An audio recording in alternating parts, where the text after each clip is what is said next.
Welcome to the garden. Today I'm going to be planting 3 fast-growing herbs that can handle the intense heat of summer. These are cilantro, basil, and dill. I already have some of these planted throughout the garden, but today we're going to plant new seed to fill in gaps in my containers. I've removed most of the spring crops like lettuce, spinach, and radishes. So we've got tomatoes, but underneath are little empty spots. So in all this area, I think I'm going to plant some cilantro or maybe some dill. And this little sunny patch would be perfect for cilantro. And this is right underneath a tomato. So there's actually plenty of room for both. These are looking really, really nice. I saved up my own cilantro seed from last year. And that seed is actually the coriander spice. So you can't eat the seeds. Same with dill. Dill seeds are actually really tasty. Now the next one I want to grow just for the seeds is fennel. So I'm going to have to look for that for next season. Most of the dill I've already planted was just scattered in little corners of the garden. This one is just wrapping up flowering and is starting to produce seeds. So you can see just by planting one seed, you just get hundreds back. So it's really easy to perpetuate your seed supply. So I'll plant some seeds just by scattering them over the soil. And these don't need to be planted that deep. So we can either just mix them into the soil like this, just the first centimeter or so, or we could take a handful of compost and sprinkle it over the top. This is the no-dig method. Now a quick drink, and these will be ready to go in about a month. Most herbs love the heat of summer. Things like rosemary and sage and thyme, they are great to plant in summer, but they grow so slowly that by the time winter comes around, they're only a few inches tall. But dill and cilantro, and to some extent basil, they grow so quickly, we'll be able to harvest these in no time. I have heard that if you crush the cilantro seed, that you can actually germinate them a little bit quicker. Apparently each pod has several seeds. We only need to plant the cilantro seeds about a centimeter under the soil. Now if your soil is nice and soft, you can just press the seeds into the soil. Press them down about a centimeter. And we'll just give these a little drink.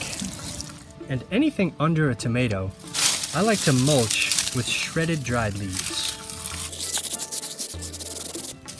This is going to protect the tomato from splashback.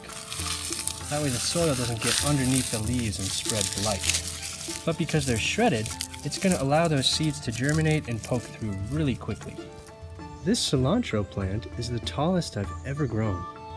It's at least 4 feet tall. It's really incredible. It has so many flowers too. These leaves don't look like traditional cilantro because they've actually gone to flower, but they're perfectly fine to eat. They're a lot like dill at this stage. They're kind of fern-like instead of their usual broad leaf. They actually do have broader leaves down low. Let's go take a look. Oh, look at this. I've got these planted amongst my tomatoes, and they've got a little guardian here. A little frog keeping watch. You can see those broader leaves. That's much more typical of cilantro that you'd buy at the store. So you've probably guessed I don't really follow the rules when it comes to seed spacing. I just plant a whole bunch of random stuff. I've got lettuce and spinach, cilantro, all growing underneath a tomato. But you can see the results. Got a big, beautiful tomato there. Got a cluster of 3 of them up here. And 4 or 5 foot cilantro. It's just amazing. Just look at the size of this thing. It's huge. It's growing above my tomato cage by like 2 feet. Last one we'll plant is our basil, but I've got to make some room for it. So I'm going to be pulling out all these peas. We got a really good harvest in, but now it's time to pull them out. So I'm just going to loosen up the soil just about the first inch or so. Just fluff it up and mix it around. get rid of anything in the way. Ooh, what was that, June bug? Check that out. It's like a June bug larva or something. So we can sprinkle on our seeds and mix them in. We can brush away a little bit of soil, then sprinkle on our seeds, and then just cover them over top. I'm just gonna mix them all together. That way, hopefully, we have a nice, even spread. Now, some of them are gonna be right up to the surface, and that's fine. Most of those seeds are right at that ideal depth of about 1 centimeter. And now, if we like to replenish some of those nutrients, we can top it with a little bit of compost. And then we'll give it a nice little shower. So that's this container done. I've got to pull out these peas as well. And I've already got this one planted out with cilantro. I'll probably plant dill in here, and then maybe some basil in here in the sunniest one. I do have some basil planted in these troughs, but it's very small. I think it needs a little bit more space. Down here I've got our poppies and our little wildflowers. Poppies are down here, so I think I will pull this tomato. Past that we've got some sunflowers. These are just about to bloom. And these are the backups of the backups. They keep getting eaten back by deer.